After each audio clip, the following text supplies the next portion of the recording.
हमारे thank you party के minority cell के सदर हमारे भाई मुजीबुद्दीन साहब, साबिका एमएलए और हमारे भाई शकील अहमद साहब, साथ ही साथ आज हमारे साथ शामिल हो रहे हैं हमारे भाई हैदराबाद यूथ करेज के नाम से पिछले 5 साल ऑर्गेनाइजेशन चलाते, काफ़ी सारे मुश्किलात और काफ़ी सारे मुसीबत भी उन्होंने देखा और आज हमारे साथ जुड़ के एक बहुत बड़ी शक्ति और बहुत बड़ी ताकत जो आप नई एनर्जी जो आप आज पार्टी में लाए, मैं सलमान खान साहब का इस्तेकबाल करता हूं।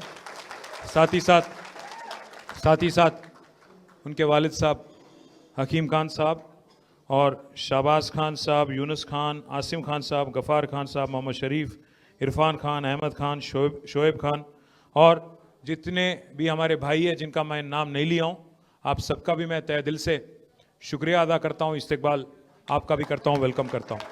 और साथ ही साथ जो हमारे लीडर हमारे मसीह भाई, इम्तियाज़ साहब, वाहिद भाई, अकबर साहब और शफ़ी भाई, हमारे बासित भाई, हमारे बदरुद्दीन साहब, मोहित खान साहब और अरशद भाई, जीवन रेड्डी साहब, समीर भाई, कार्तिक रेड्डी साहब, मसीह, सबका नाम ले लिया भाई।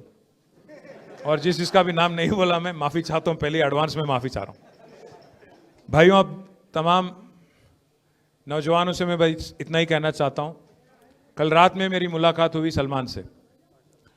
मैं इससे पहले कभी मिला नहीं, पर एक दफ़ा शायद 1 साल पहले इनका एक मैसेज आया था मेरे फ़ोन में कि साहब मेरा नाम सलमान खान है, मैं हैदराबाद यूथ करेज करके एक ऑर्गेनाइजेशन है, इसको मैं चलाता हूँ, 10 एम्बुलेंस मैं डोनेट करने वाला हूँ, उसमें मैं आपको चीफ गेस्ट बुलाना चाह रहा हूँ बोल के इनका मैसेज था।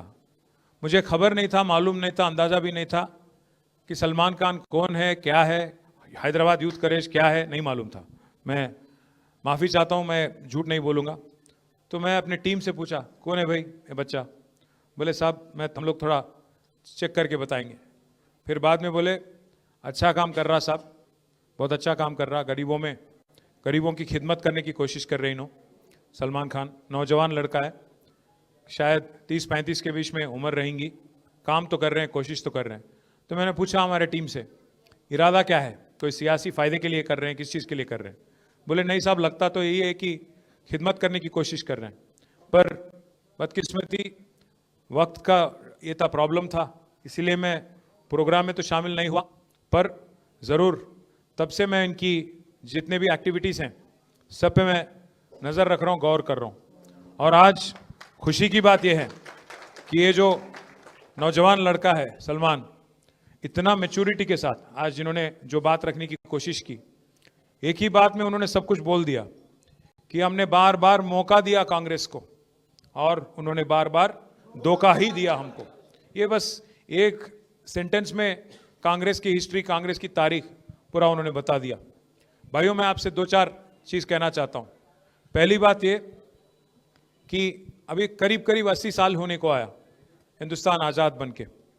आज़ादी के बाद 1 नहीं 2 नहीं, कम से कम 10-11 मौका आपने कांग्रेस पार्टी को दिया, वहाँ पे ऊपर मरकज़ में और यहाँ पे रियासत आंध्र प्रदेश, जब मुत्तहिदा आंध्र प्रदेश था तब, उसके बाद में तेलंगाना में, कुल मिला के 10-11 मौका, 50 से 55 साल हुकूमत चलाने का मौका मरकज़ में और रियासत में आपने मौका दिया उनको।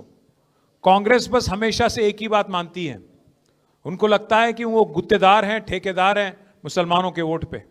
उनको लगता है कि मुसलमान को किसी और को वोट देने का हक है ही नहीं, इसीलिए कल इनका नॉमिनेशन रिजेक्ट करवा दिए।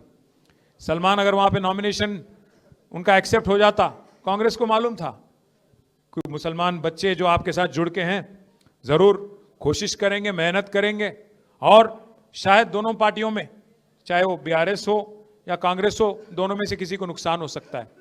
तो साजिश किया, इनकी नॉमिनेशन रिजेक्ट करवा दिया।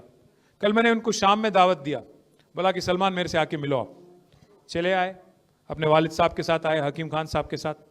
हकीम भाई बोले मुझसे कि मुझे 5 मिनट बात करना है आपसे। तो मैं बोला ठीक है। मैंने पूछा उनसे एजेंडा क्या है, कोई सियासी एजेंडा है, क्या चाह रहे हैं आप, क्या बनना चाह रहे हैं सलमान?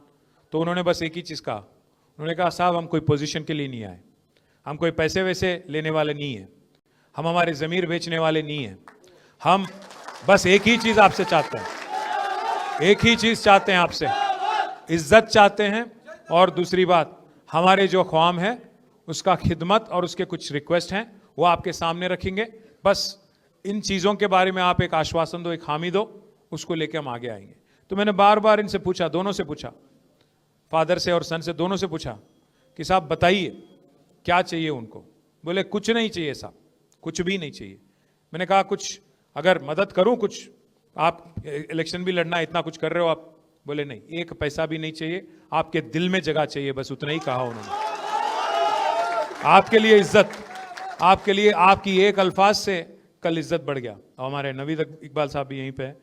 आपके लिए वो एक बात जो आपने कहा हकीम भाई कि हम लोग बहुत पॉवर्टी से उभर के आके, हम लोग यहाँ तक गरीबी से उभर के आके यहाँ तक आए। मेरे 5 बच्चे हैं साहब, मैं हर किसी को मैं आला से आला तालीम दिला के किसी को इंजीनियर बनाया, किसी को टीचर बनाया, किसी को कुछ और बनाया। आज सब बच्चे खुश हैं मेरे, मैं भी खुश हूँ, पर मुझे अपना ज़मीर कभी मैं कॉम्प्रोमाइज़ नहीं होता हूँ इस बात पे, बल्कि साहब भी बोले कल। मैं आपसे बस एक ही रिक्वेस्ट कर रहा हूँ, एक ही वादा कर रहा हूँ आज। जुबली हिल्स तो एक छोटी मजली अपने लिए, एक छोटी जंग है, पर बड़ी जंग तो हमारी 2028 में होना है। केसीआर साहब जो हैं ऐसे सेक्युलर लीडर हैं, तारीख में शायद हिंदुस्तान, आज़ाद हिंदुस्तान में आज तक कोई चीफ मिनिस्टर ऐसा काम आज तक नहीं किया। आप एक बार सोचिएगा, अभी हमारे शकील साहब कह रहे थे आपसे जब मुखातिब हुए कि आला से आला तालीम